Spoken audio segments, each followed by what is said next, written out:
encourage City Council to look at those neighboring neighborhoods that are adjacent to downtown Florence. Downtown Florence is booming. I support it 110%. I'm going to do whatever I can do to support downtown Florence, because as downtown Florence grows,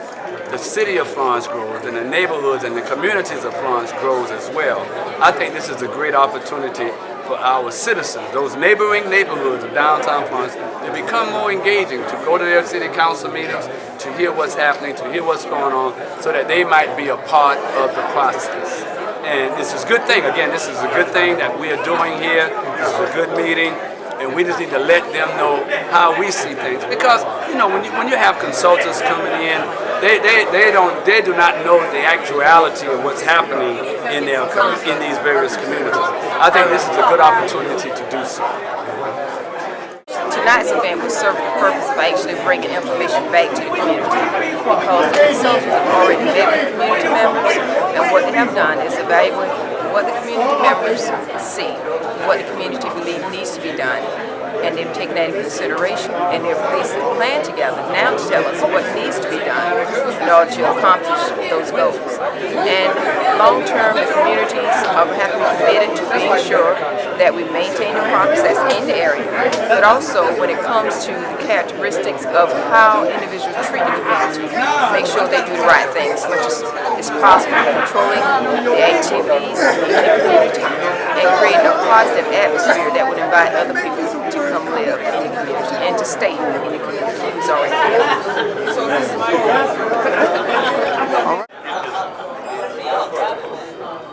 So you're looking for a summary of, well, I think it's kind of the process that we're using basically allows us to build on existing plans and studies and meetings and public input that has occurred prior to our current body of work with the city, in an effort to understand existing conditions and create follow a process that builds on those existing conditions by layering that information with our knowledge and understanding about how neighborhood redevelopment takes place, how it occurs. And so what we would be attempting to do is follow a strategy that takes a look at various neighborhood conditions and makes a determination as to whether or not a neighborhood is at a tipping point where certain types of intervention, whether it's code enforcement or cleanup or demolition or providing assistance to homeowners or investor owners, whether or not that is going to be a sufficient strategy to stabilize the neighborhood and keep it from moving to the point where you're talking about wholesale intervention like demolition and clearance versus an intervention that would help people get on top of the existing conditions so that the neighborhoods are better places to live. So that's the whole purpose of stabilizing the neighborhood first. And then there's other parts and other parts of the three neighborhoods that we're focusing on where there's so much blight,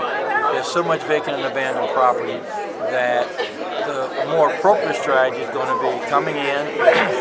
demolishing vacant and abandoned property, clearing those parcels out,